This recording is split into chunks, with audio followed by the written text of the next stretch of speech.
जोहार द भारत मित्र देख रहे हैं आप। मेरा नाम अभिषेक है, हमारे साथ हमारे सहयोगी देवेंद्र हैं, आरती हैं और रंजीत हैं। रेल टेका हुआ और रेल टेका अपने मतलब अगर झारखंड की सियासत, कुड़मी सियासत जो होती है उसकी बात की जाए तो प्री रेल टेका और पोस्ट रेल टेका में आप इसको बांट सकते हैं। रेल टेका समाप्त हुआ। रेल टेका समाप्त होने का कारण बताया गया कि गृह मंत्रालय की तरफ से एक प्रतिनिधि मंडल को बुलाया गया। कई अखबारों में भी ये खबर छपी है कि एक प्रतिनिधि मंडल को बुलाया गया। इस प्रतिनिधि मंडल में आजसू सुप्रीमो सुदेश महतो, इस प्रतिनिधि मंडल में जेल के एम सुप्रीमो जयराम महतो, इस प्रतिनिधि मंडल में उड़ीसा से सांसद ममता महतो, इस प्रतिनिधि मंडल में चंद्र प्रकाश चौधरी, इस प्रतिनिधि मंडल में लंबोदर महतो। इनके नाम कहे जा रहे हैं कि ये लोग हैं। अजित महतो, इनको भी कहा जा रहा है कि ये लोग हैं इस प्रतिनिधि मंडल में। लेकिन आज सुबह से लेकर शाम तक 1 2 3 4 4 लोग वो कागज का टुकड़ा ढूंढने की कोशिश कर रहे थे कि ऐसी कोई चिट्ठी हो या ऐसा कुछ भी एक ऐसा मतलब हो, होम मिनिस्ट्री की तरफ से किसी अधिकारी का ऐसा कोई बयान हो, कुछ भी तो हो जिसके आधार पर ये तय किया गया हो कि नहीं ठीक है इस प्रतिनिधि मंडल को बुलाया गया। क्योंकि कुड़मी समाज ने अगर किसी को चुना होगा, कुड़मी समाज ने अधिकृत किया होगा कि फलाना लोग जाएंगे वहां पे, तो ऐसा भी कुछ नहीं है। यहाँ तक कि आजसू ने आज एक प्रेस कॉन्फ्रेंस की थी, चूंकि विनोद बाबू की जयंती है, तो ऐसी स्थिति में देवेंद्र जी भी पहुंचे वहां पर, लेकिन वहां भी कुछ कॉन्क्रीट मिल नहीं पाया। तो ऐसी स्थिति में सवाल यह है कि क्या ये शिगुफा है कि गृह मंत्रालय की तरफ से ऐसा कोई मतलब बात है कि उनको बुलाया गया है कुड़मी के एसटी में शामिल करने को लेकर, आखिर है क्या? इसी मामले पर चर्चा के लिए अभी हम सब बैठे हैं यहाँ पर। देवेंद्र जी से ही मैं शुरू करता हूँ। देवेंद्र जी, आज तो आप बाकायदा इसको लेकर के पूरे दिन आपने मेहनत करी कि कुछ भी मिल जाए, क्या नजर आया? निश्चित रूप से आपने ठीक ही बताया कि 20 तारीख को रेल टेका हुआ था और शाम होते होते एक खबर आ गई थी कि प्रतिनिधि मंडल को गृह मंत्रालय की ओर से ऑफर आया है कि आप लोग आए और बातचीत करें।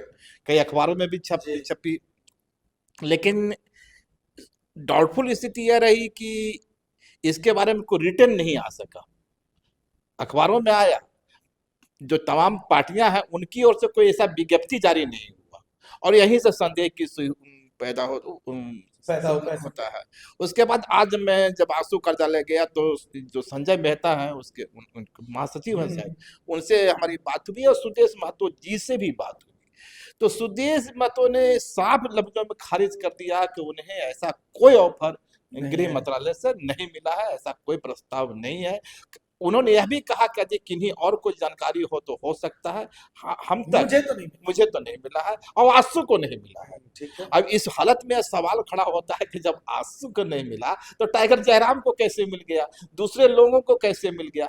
तो क्या अब इसके बाद कई सवाल उभरते हैं कि क्या रेल टेका को लेकर जिस तरह का आंदोलन चल रहा था, लोग पटरियों पर बैठे थे, कुड़मी समाज अपना आक्रोश कर रहा था, और इसके पहले भी याद कीजिए शायद 3 या 4 वर्ष पहले की बात होगी जब रेल टेका हुआ था, तो एक 2 वर्ष पहले तो लंबा चला था, कई दिनों तक चलता रहा था। उसके कारण ये काफी क्षति हुई थी, राजस्व की क्षति होती है, यात्रियों को भी परेशानी का सामना करना पड़ा था। तो क्या जो आंदोलनकारी हैं उनके बीच में अब पुलिस, यहाँ के जो प्रशासन है उनके बीच में कोई सहमति बनी कि ठीक है भाई, गृह मंत्रालय का नाम लेकर के इस रेल टेका को समाप्त कर दिया जाए, क्योंकि इसको अब आगे खींचना नुकसानदायक होगा। और दूसरी बात, पिछले बार जिन जिन आंदोलनकारियों पर मुकदमे दर्ज हुए, अभी 15 दिन पहले वे सारे जो आंदोलनकारी हैं रांची रेलवे स्टेशन में जो रेलवे कोर्ट है वहां पहुंचे हुए थे। उनकी पीड़ा थी कि पिछले 2 वर्ष पहले या 2.5 वर्ष पहले जो आंदोलन हुआ था उसमें जब, और 2.5 वर्षों से केस लड़ रहे हैं और उसके चलते हमें हाजिरी देनी पड़ रही है। तो क्या यह भी एक कारण था? और या एक बात याद कीजिए आप कि जितने पुराने आंदोलनकारी थे उसमें से कितने चेहरे सामने थे, वे कहीं ना कहीं इस बार बैकफुट पर थे। और जो मोर्चा संभाल रखा था वो जयराम महतो की पार्टी जेल कैम्प की ओर से और आजसू की ओर से जबरदस्त मोर्चे बंद, ओपन मोर्चा इनकी तरफ, वो ओपन मोर्चा। तो क्या ये कोई सहमति बना करके और केंद्रीय गृह मंत्रालय की आड़ में इस आंदोलन को समाप्त कर दिया गया, या फिर वहां से कोई मौखिक आश्वासन मिला था और इन्हें रिटर्न का इंतजार है और इसके कारण ही अभी तक कम से कम सुदेश महतो ये नहीं कह पा रहे हैं कि उन्हें कोई आमंत्रण मिला मेरा है। सवाल ये है कि मौखिक आश्वासन मिला होगा, चलिए 1 मिनट के लिए मान लेते, जो कि खबरें चल रही है तो ऐसे अंदाज पे तो नहीं चल रही हूँ मौखिक, लेकिन मेरा पॉइंट ये है कि मौखिक आश्वासन किसको मिला होगा, मतलब हाँ कोई किसी तो एक नेतृत्व करता होगा। मैं कहता हूं कि ठीक है, कुर्मी को एसटी में शामिल करने के लिए प्रतिनिधिमंडल गृह मंत्रालय बुलाएगा, 1 मिनट के लिए चलिए हम मान लेते हैं, लेकिन उस प्रतिनिधिमंडल में कौन होगा, या तो गृह मंत्रालय ये तय कौन करेगा, तय करेगा, ये गृह मंत्रालय तय करेगा ना कि भाई फलाना फलाना फलाना लोग को लेके, या या फिर फिर अधिकृत करेगा कि भाई आप लोग खुद तय कीजिए कि कौन कौन हाँ। रहेगा। तो वो भी कौन तय करेगा, उसके लिए कोई मीटिंग होगी, कोई बातचीत होगी कि भाई उसमें सुदेश मत होंगे, जयराम मत होंगे, अजीत मत होंगी, महंता मत होंगी, फलाना मत होंगे, ठिकाना पुनरियार होंगे, जो भी होंगे, तो वो एक मीटिंग के बाद ही तो तय होगा। ऐसे कैसे, तो ऐसी तो कोई मीटिंग आपके सामने नहीं हुई, किसी के सामने ऐसी कुछ नहीं हुई, पहली चीज। दूसरी चीज, मैं एक बात बताता हूँ, ये बात है सन लगभग 2012 के आसपास की बात है। राजस्थान में एक जगह पीलूपुर है, पीलूपुरा में राजस्थान में उस समय गुजर जो समाज है, गुजर समाज स्पेशल बैकवर्ड क्लास का रिजर्वेशन की मांग कर रहे थे, लगातार मांग कर रहे थे। उस समय वसुंधरा राजे, साल को लेकर के थोड़ा मैं कंफर्म नहीं हूं, लेकिन उस समय वसुंधरा राजे मुख्यमंत्री थी। इसी तरीके से रेल रोकी गई थी और वसुंधरा राजे ने मुख्यमंत्री रहते ओपन फायर करवा दिया था वहां पे। पीलूपुरा, दौसा जिला में पीलूपुरा जगह, कर्नल किरोड़ी सिंह बैसला उनके नेता हुआ करते थे, ओपन फायर करवाया, ये स्पेशल बैकवर्ड क्लास का आरक्षण नहीं मिला। फिर बाद में अशोक गहलोत मुख्यमंत्री बने, अशोक गहलोत के मुख्यमंत्री बने, फिर रेल रोकी गई, केंद्र का कोई हस्तक्षेप नहीं, क्योंकि बैकवर्ड क्लास स्पेशल का अगर है तो वो राज्य को देना। तो ऐसी स्थिति में अगर यहां से भी अगर कुर्मी को एसटी में शामिल करना है, तो राज्य से जब तक प्रस्ताव नहीं भेजा जाएगा तब तक तो केंद्र इसमें काम नहीं कर सकता, जहां तक मेरी जानकारी है, डायरेक्टली तो कहीं नहीं नहीं कर सकता, जहां तक मेरी, प्रपोजल भेजेगा, हाँ, उस पर मुहर यही लगे, प्रक्रिया ना उस पर कि केंद्र राज्य मुहर के, लगा दे। लेकिन तो राज्य के, व्यवस्था तो चूंकि गृह मंत्रालय डायरेक्ट हस्तक्षेप करके कैसे बुला सकता है, राज्य सरकार का अब तक इसको लेकर के कोई रुझान नहीं। राज्य सरकार में दो बिल्कुल खामोश मुख्य है। पार्टियां, तीनों मुख्य पार्टियां जो है उन्होंने क्लियर कर दिया कि we are not interested in your ST status, उनका किसी विधायक ने समर्थन नहीं किया। तो ऐसी स्थिति में राज्य तो प्रस्ताव भेज नहीं रहा है, तो क्या ऐसा संभव है कि गृह मंत्रालय से डायरेक्ट बात होगी और गृह मंत्रालय ऐसा कोई प्रस्ताव बनाए और इस तरीके, मतलब ऐसा कोई संभावना तो नजर नहीं है। नहीं, देखिए संघीय व्यवस्था तो यही कहती है कि जब तक राज्य किसी चीज का प्रपोजल रेडी नहीं करता है, वो केंद्र को नहीं भेजा जाता है, तो अब वहां पर यहाँ से प्रपोजल जाएगा, उसके बाद उस प्रपोजल पर मुहर लगेगी नहीं लगेगी तब केंद्र का जिम्मा होगा। डायरेक्टली तो केंद्र सरकार किसी भी मुद्दे, किसी भी राज्य से कोई मुद्दा उठाकर अपने पास ले नहीं सकती और ना ही उस पर मुहर लगा सकती है या फिर उसे ठंडे बस्ते में डाल सकती है। व्यवस्था हमारे यहाँ ये है। लेकिन अब अगर बात हो रही है कि गृह मंत्रालय की तरफ से अगर बुलावा आया है, तो भाई बुलावा किसे आया है? अब आजसू ने तो आज सीधे सीधे मना किया कि भाई उन्हें नहीं पता है। अब अगर आजसू ने नहीं किया है, मान लीजिए किसी को भी किया गया होगा, तो ये कैसे संभव है कि बिना किसी मीटिंग के, बिना किसी नोटिफिकेशन के, बिना किसी क्लैरिफिकेशन के आप किसको चुनेंगे? कोई तो होगा ना, कोई तो बंदा, जैसे हम लोग चारों में से अगर किसी को भारत मित्र का पक्ष रखना है, तो हम में से किसी एक को तो पता होगा ना कि हम में से कौन जा रहा है। तो इनमें से इतने नेता जब रेल आंदोलन में, रेल टेका में पहुंचे, जब उन्होंने ट्रैक पर बैठे, धरना दिया, तो किसी को तो कुछ मिला होगा, एक चिट्ठी मिली होगी, एक रसीद मिली होगी, या वर्बली भी अगर उन्हें बोला गया होगा तो कुछ तो होगा जिसमें ये तस्दीक हो सके कि नहीं, होम मिनिस्ट्री से हमारे पास ये चीजें आई हैं और हम चाहते हैं। लेकिन अब अगर ये भी है, अगर हम वर्बली इस चीज को एक्सेप्ट भी कर लें, तो ये कौन तय करेगा कि इसमें कौन कौन होगा?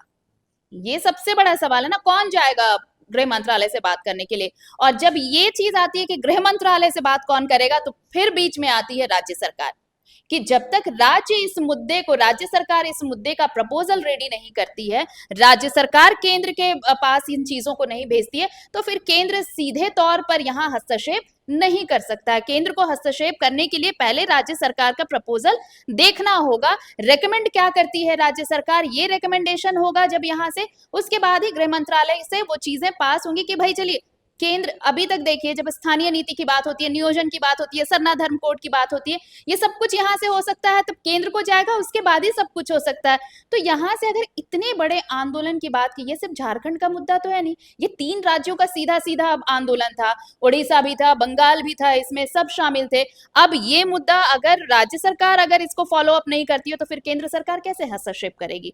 तो इसलिए ये जो हवाई बातें चल रही हैं कि होम मिनिस्ट्री से अगर आया है, गृह मंत्रालय से आया है, तो उनको भी सामने खड़े होकर बताना चाहिए कि क्या आपके पास आया है, और अगर आया है तो उसका आधार क्या है, क्योंकि उस आधार पर पहले तो राज्य सरकार विचार विमर्श करेगी कि उसे किस रूप में केंद्र सरकार को फॉरवर्ड किया जाना है। एक सिस्टम है, और वो सिस्टम जो है फेडरल सिस्टम में इसी तरह काम होता है। आप इस तरह से किसी को आप ओवरलूप करके नहीं जा सकते हैं, तो केंद्र सरकार ओवरलूप नहीं करेगी राज्य सरकार को। तो अगर ये चीजें हैं तो एक कमेटी तो जरूर बनाई जाएगी जिसमें सभी को, जो बड़े चेहरे हैं, सुदेश महतो सरीखे, जयराम महतो, बाकी जो चेहरे, रोशन लाल चौधरी हैं, सब लोग हैं, तो उन लोग अगर इसमें नहीं आते हैं, नहीं बात करते हैं, तो फिर मिला किसको न्योता, ये स्पष्टीकरण बहुत जरूरी है। तो जरूरी ये होगा कि अगर गृह मंत्रालय बुला रहा है तो राज्य सरकार पहले इस पर क्या विचार करती है। लेकिन जो अब तक सिनेरियो में दिखा है राज्य सरकार का चेहरा, उसकी भूमिका जो नजर आई है वो बिल्कुल साइलेंट मोड में है, इस पर ना कोई रिएक्शन है ना कोई एक्शन है। तो ये बहुत बड़ा सवाल है कि किसे न्योता आया और कौन जाएगा गृह मंत्रालय से बातचीत करने के अच्छा, लिए। इसमें एक चीज और है, एसटी का जो दर्जा मांगा जा रहा है तो वो तो झारखंड, उड़ीसा, बंगाल, इन 3 राज्यों के लिए मांगा जा रहा है। मतलब यही कुर्मी ही अगर असम चले जाएंगे तो वहां पर एसटी नहीं होगा, ओबीसी है। राइट। वो दर्जा इसलिए क्योंकि जैसे उरांव जनजाति, उरांव यहाँ पर तो एसटी है, ठीक है, लेकिन असम में जब ये जाते हैं तो इन्हें टी ट्राइब कहा जाता है, वो एसटी नहीं है वहाँ, एसटी का दर्जा वहां पर उनको नहीं मिलता है, राइट।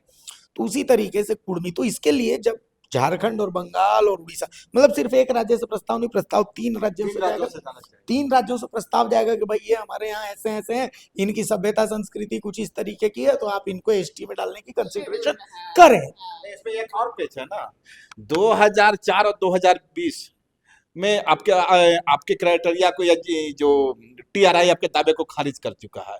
इस बार यदि एक बार फिर से कमीशन का गठन होता है, टीआरआई नया रिसर्च करती है, तो सवाल तो खड़े हो जाएंगे कि आखिर 2 टीआरआई के जो रिपोर्ट में वो खारिज कर दिया, फिर किस आधार पर इसने नए तरह से ऐड कर दिया। तो टीआरआई का अपने ही पिछले 2 रिपोर्ट को खारिज करेगी, तो फिर तीसरे में आप कैसे करेंगे? हाँ। तो क्या एक मध्यस्थता हो रही थी?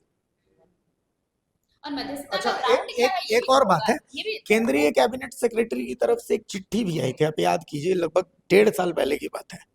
वो चिट्ठी लिखी गई थी झारखंड के मुख्य सचिव को, जिसमें कहा गया था कि भाई कुर्मी जो जनजाति है, मैं कुर्मी जनजाति का इस्तेमाल कर रहा हूँ, कुर्मी जो जनजाति है तो उसको मतलब उसकी मांग है कि वो एसटी का दर्जा, तो आप इस पर अपनी विस्तृत रिपोर्ट दीजिए।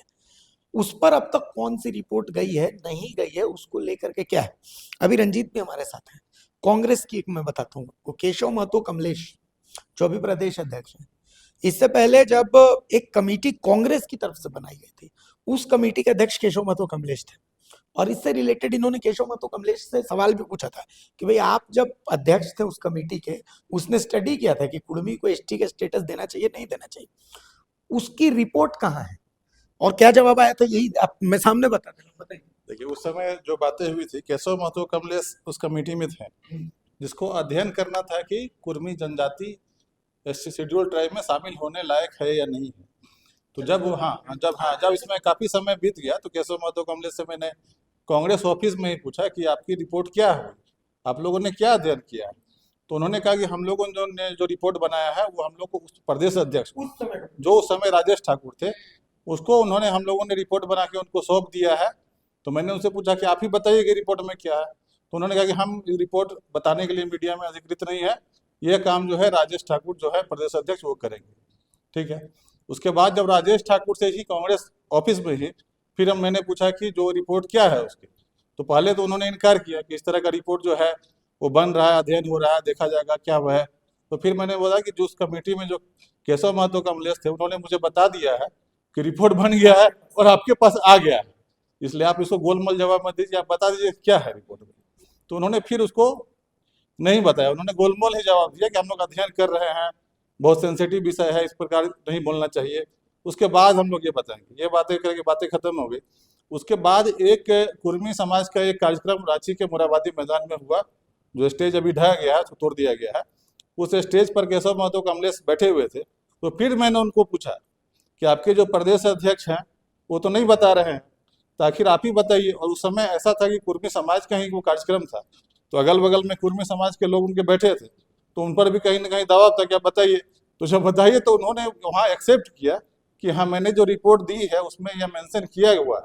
केशव महतो कांग्रेस ने ऑन रिकॉर्ड बोला है उन्होंने बात, हम लोग के पास वीडियो भी है उसका, कि मैंने जो रिपोर्ट उसको भेजा है वहाँ पर, उस समय उसमें हम लोग ने ये कहा है कि कुर्मी एसटी सूची में शामिल होने लायक है, मुझे उसको करना चाहिए। केशव महतो कांग्रेस ने ये बातें कही, हालांकि उस समय भी प्रदेश अध्यक्ष राजेश ठाकुर ही थे, लेकिन उन्होंने कहा स्टेज पे।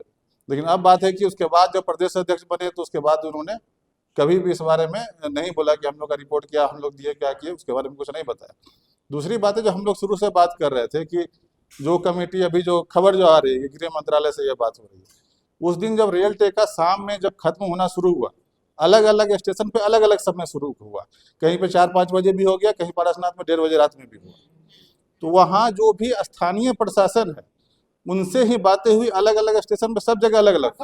हाँ, बोकारो में तो बोकारो से बात हो रही है, हजारीबाग में है तो का क्षेत्र है तो हजारीबाग में बात हो रही है, उधर जो है जमशेदपुर में तो उधर बात हो रही है।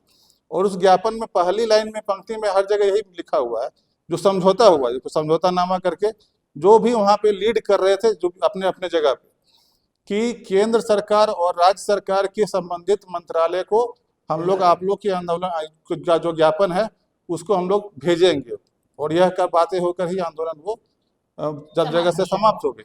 और सिर्फ रिटर्न ही नहीं, उसको आप देखिएगा कि सोशल मीडिया में वीडियो भी है कि वहाँ के जो भी एसडीएम है वो माइक पे पारसनाथ में भी बोल रहे हैं, लोगों को बता रहे हैं कि हाँ 1 नंबर पॉइंट ये है, 2 नंबर पॉइंट ये, 3 नंबर 4 पॉइंट ये है, और उसके बाद आंदोलन जो है वो समाप्त हो, हाँ स्थगित तो कर दिया गया उसको।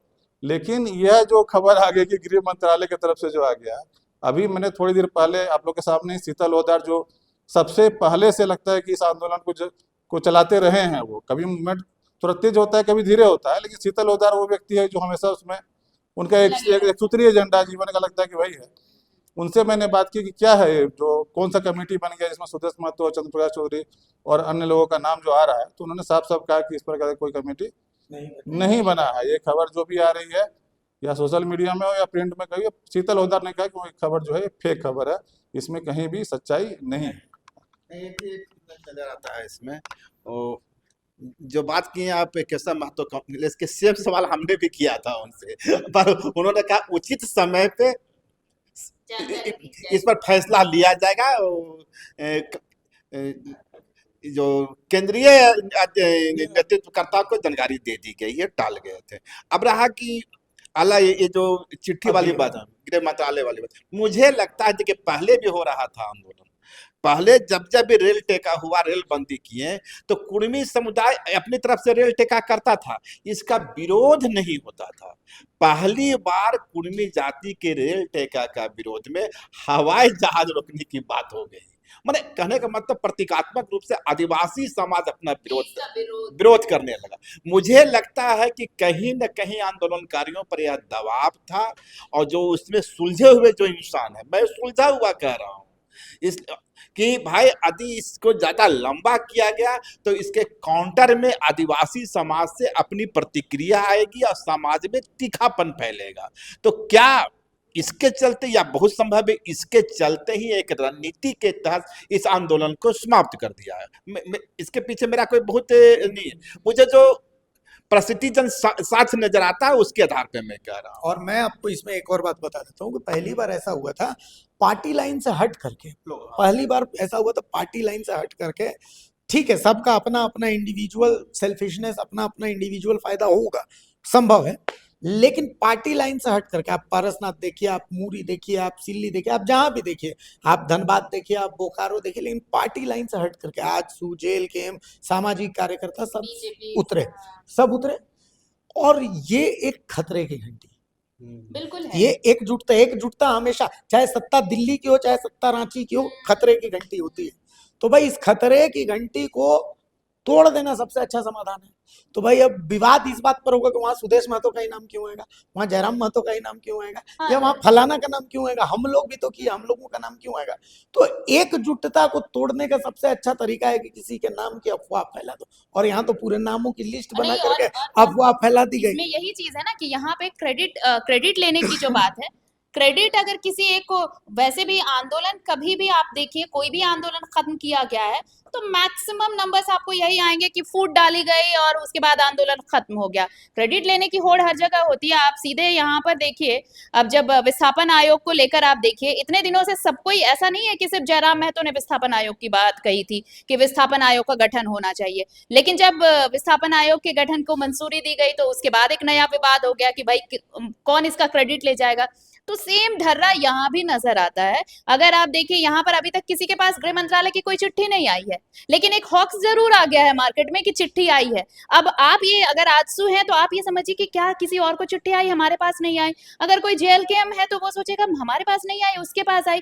तो अब इसमें फूट यहीं पर पड़ेगी कि भाई चिट्ठी आई किसके पास, बुलावा आया किसे, और यहीं पर जब टूटेगी चीजें तो फिर आंदोलन पर असर पड़ेगा। लेकिन आप सोचिए कि अगर ये एकजुटता बनी रही तो फिर इसका कितना बड़ा असर पड़ेगा। अगर एसटी में शामिल कर लिए जाते हैं कुर्मी, तो बंगाल और उड़ीसा का तो पता नहीं, लेकिन झारखंड में सीधे सीधे जो राजनीतिक पृष्ठभूमि है अब तक, वो बिल्कुल चेंज हो जाएगी, और जो केंद्र में बैठी बीजेपी बिल्कुल नहीं चाहेगी। तो इसका एक तोड़ जरूर निकालने की कोशिश होगी, इस एकजुटता को खत्म करने की कोशिश जरूर होगी। इस एक, भले ही आप कह सकते हैं कि इनडायरेक्टली हो, बैकग्राउंड में रह के हो, लेकिन होगी यही, क्योंकि ये एकजुटता कई राजनीतिक दलों के अस्तित्व पर भारी पड़ने वाली है। ठीक है, मैं ये बोलना चाह रहा था, देवेंद्र जी जैसा बोल रहे थे कि देखिए कुर्मी समाज ने ये आंदोलन जो स्थगित कर दिया, तो एक तरह से वो जनता के व्यू से अच्छा ही किया। त्योहारों का समय है और काफी लोग ट्रेन से आना जाना करते हैं, तो एक अलग लोगों को परेशानी होती, चलिए वो किया है तो ठीक है। लेकिन आदिवासी समाज का जो ये विरोध जो हो रहा है, तो देखिए आदिवासियों के नेता जो है, सिर्फ राज्य में नहीं देश में आदिवासियों के नेता है, सबसे बड़े नेता आज है हेमंत सोरेन। आदिवासियों के नेता गीता श्री उरांव, देव कुमार धान और बाकी जो अभी लोग सोशल मीडिया पे नए नए डायलॉग बोल बोल के अपना चेहरा चमका रहे हैं, वो लोग आदिवासियों के नेता नहीं है। अगर वो लोग आदिवासियों के नेता रहते तो सिरमटोली नहीं बनता, सही बात है। वो लोग आदिवासियों के नेता रहते तो जूनागढ़ी में जो हो रहा है वो नहीं होता। तो उनके साथ जनता नहीं है, भले वो लोग जितना भी बोल ले।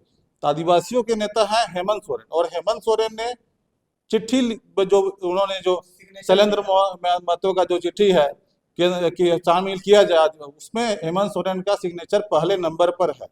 और अभी भी जो मामला है इसमें झारखंड मुक्ति मोर्चा जो हो या चाहे हेमंत सोरेन हो, उनका चुपचाप है, स्टैंड उनका शांत है, ना उन्होंने हाँ कहा है ना उन्होंने रिएक्ट नहीं किया, उन्होंने रिएक्ट नहीं किया। तो तब जब तक वो चुप हैं, तभी तक बाकी लोग आदिवासियों के नेता बन के घूम रहे हैं। जिस दिन हेमंत सोरेन सामने आ जाएंगे तब तो सारे आदिवासियों के नेता ये सब गायब हो जाएंगे, इनकी कोई वजूद नहीं है। जो आदिवासियों के सबसे बड़े नेता हेमंत सोरेन हैं, देश में सबसे बड़े आदिवासियों के नेता है, देश में आदिवासी समुदाय का सबसे बड़ा नेता है। उसी आदिवासी समुदाय के सबसे बड़ा नेता ने विधानसभा में जब लंबोदर महतो ने सवाल उठाया था तो उन्हें कहा था कि भाई आदिवासी लेके हम ललाट पर लगा के घूमोगे क्या। तो सवाल जो हेमंत सोरेन का था, विधानसभा में दिया गया जवाब था, आज भी वही कायम है कि ललाट में लेके घूमोगे क्या। उनकी चुप्पी तो यही कह रही है, उनकी चुप्पी यही कह रही है, समझे। और मैं जो कह रहा था, जो आपने कोट किया, मैं उसमें भी बोला था कि जो आदि कुर्मी समुदाय के समझदार लोग सुलझे हुए जो नेतृत्व करता है, शायद उन्होंने फैसला लिया कि इस आंदोलन को अब समाप्त कर देना चाहिए। क्योंकि याद कीजिए, झारखंड में पहली बार कुर्मी आंदोलन में इतना तीखापन आया था, लेकिन इसके ठीक उलट आदिवासी समुदाय की ओर से इतना ही बड़ा प्रतिकार भी आया था। तो इस स्थिति में जो झारखंड का सौहार्द और सामाजिक सौहार्द सॉलिडरिटी है, वह खतरे में था, वह स्टेक में था। बहुत संभव है कि आसू की ओर से, जेएलकेएम की ओर से या दूसरे जो आते कुर्मी नेतृत्व करता हूं उनकी ओर से एक पहल की गई हो। आखिर है तो झारखंडी ही ना, है तो खतियानधारी ही ना। यदि कुर्मी भी खतियानधारी है तो आदिवासी भी खतियानधारी, दोनों खतियानधारी हैं। तो इन खतियानधारियों के चक्कर में 1932 के खतियाने बर्बाद नहीं हो जाए, इसकी जिम्मेवारी तो दोनों पर है। तो मुझे लगता है कि अंदर अंदर एक सॉलिडरिटी भी कायम चल रहा था, बात चल रही थी, और निश्चित रूप से कोशिश थी कि झारखंड को आग से बचाया जाए। अच्छा, जो सॉलिडेरिटी की आप बात कर रहे हैं, एक और बात है कि अगर कुर्मी एकजुट रहते हैं तो इसमें कोई संदेह नहीं कि आने वाले समय में आपको किसी भी पार्टी से, ठीक है, किसी भी पार्टी से मुख्यमंत्री या उप मुख्यमंत्री जैसे चेहरों पर कोई कुर्मी चेहरा आपको बिल्कुल दिखे, बिल्कुल ठीक दिखता है। है। अगर कुर्मी एकजुट रहे एकजुट रहते तो इसीलिए मैंने कहा झारखंड की एकजुट रहे राजनीति एकदम से बदलेगी। तो कुल मिलाकर के भाई आपकी मांगे हैं, आपको तय करना है आगे की रणनीति क्या है। लेकिन गृह मंत्रालय, आपके पास भी अगर गृह मंत्रालय का कोई कॉल वॉल आया हो, ये चिट्ठी आई हो, तो हमें भी बताइएगा, कमेंट्स में भी हमें आप बता सकते हैं कि भाई हमारे पास है ये, चूंकि सुदेश महतो के पास नहीं था और बाकी जिनसे जिनसे भी हमने बात करी, शीतल लोधार के पास भी नहीं, किसी के पास भी नहीं था। जो भी दूसरे नेतृत्व हाँ, तो आप लोगों के, हम उन्होंने सबके पास गए, उनके पास नहीं था। तो ऐसे में क्या आपके पास ऐसा कुछ है तो हमें बताइएगा, क्योंकि फैक्ट्स एंड फिगर्स में हम लोग भी गलत हो सकते हैं, ऐसी बात नहीं है, अब चार इंसान ही बैठे हैं। लेकिन हमें लगा कि इस पर चर्चा करनी चाहिए, इसीलिए हम इस मुद्दे पर चर्चा कर रहे हैं। बाकी एसटी के लिए अधिकार मांगना आपका अधिकार है, और जो एसटी का अधिकार मांग रहे हैं उसका विरोध करना आपका अधिकार है, लोकतांत्रिक अधिकार। सब आप लोगों का लोकतांत्रिक अधिकार है। बस एक चीज का ध्यान रखना है कि इन सब चीजों के बीच में कहीं झारखंड बहुत पीछे ना रह जाए, बस इसी चीज का ध्यान रखना है। नमस्कार, जोहार।